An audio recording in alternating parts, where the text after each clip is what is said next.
नमस्कार दोस्तों। उत्तराखंड की धरती जनरल बिपिन रावत की मातृभूमि थी और यहाँ से उनका लगाव व जुड़ाव हमेशा बना रहेगा। जनरल रावत का इरादा था कि वह सेना के दायित्व से मुक्त होने के बाद अपने पुश्तैनी गांव की सूरत बदलेंगे। देहरादून में रहने के लिए जनरल रावत घर बनवा रहे थे, लेकिन उनकी एक इच्छा अपने गांव में रहने की भी थी, लेकिन नियति ने इतना समय नहीं दिया। अब हाल यह है कि इस गांव में सिर्फ एक ही परिवार रहता है। शहीद सीडीएस जनरल बिपिन रावत का पुश्तैनी घर उत्तराखंड में स्थित है। इस गांव में अब केवल जनरल रावत के ही परिवार के कुछ लोग रहते हैं। जनरल रावत अपने रिटायरमेंट के बाद उत्तराखंड में ही बसना चाहते थे और वह यह भी चाहते थे कि रिटायरमेंट के बाद अपने गांव की तस्वीर बदलेंगे, लेकिन असमय एक दुर्घटना में जान गंवाने के चलते उनके सपने अधूरे रह गए। पौड़ी गढ़वाल जिले के सैन नाम के इस गांव में कभी 15 से ज़्यादा परिवार रहते थे। यह कुछ ही साल पहले की बात है।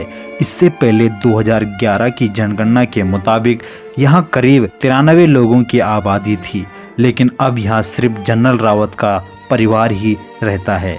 सवाल यह है कि आखिर इस गांव में रहने वाले परिवार का क्या हुआ होगा। मूलभूत सुविधाओं की कमी के चलते यहाँ के लोग पलायन करने पर मजबूर हो गए। अब सैन गांव में केवल जनरल रावत के चाचा रहते हैं, लेकिन क्यों? जनरल रावत के चाचा भरत सिंह का कहना है कि उन्हें साल 2018 में उनके भतीजे ने उम्मीद दिलाई थी कि वे रिटायरमेंट के बाद गांव की तस्वीर बदलेंगे, यहाँ तमाम सुविधाएं लेकर आएंगे और एक घर बनाकर यहाँ रहेंगे भी। यही नहीं, जनरल रावत के इरादे और भी कुछ करने के थे। भरत सिंह ने कहा कि बिपिन रावत यहाँ अन्य लोगों का रिवर्स प्लान करने का इरादा भी रखते थे। उनका कहना था कि गांव में आने जाने के लिए अच्छी सड़कें और उच्च शिक्षा के लिए सुविधाएं अच्छी हो, इंजीनियरिंग कॉलेज और स्वास्थ्य सेवा बेहतर हो, ताकि यहाँ से पलायन ना हो। सैन गांव में जाने का वहाँ तक का रास्ता खस्ताहाल है, जिससे बिपिन रावत कभी अपने गांव आया करते थे। भले ही रावत की शिक्षा दीक्षा गांव से बाहर हुई, लेकिन यहाँ की पगडंडियों से उनका जुड़ाव हमेशा बना रहा। उन्होंने त्रिवेंद्र सिंह रावत से तब यह सुविधाएं बहाल करने को भी कहा था जब वह मुख्यमंत्री थे।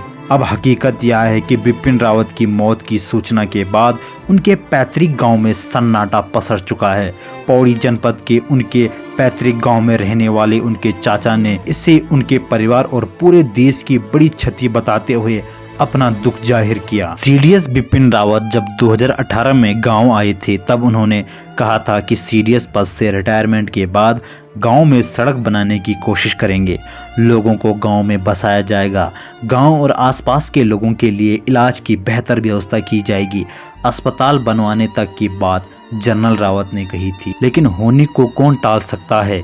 तमिलनाडु के कूनूर में उनका MI-17 B5 हेलीकॉप्टर 8 दिसंबर को दुर्घटनाग्रस्त हो गया। हादसे में उनकी पत्नी मधुलिका रावत समेत 13 लोग शहीद हो गए।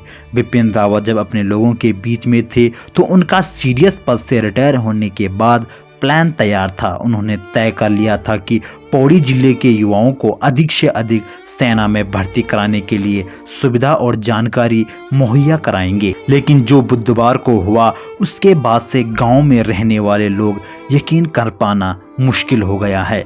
जनरल बिपिन रावत के दादा पिता भी फौज में सेवा दे चुके हैं। बिपिन रावत के गांव की एक खास बात है कि उनके गांव से हर कोई सेना में है। बिपिन रावत से जुड़ी अपनी यादों का जिक्र करने उनके चाचा भरत सिंह रावत भावुक हो गए।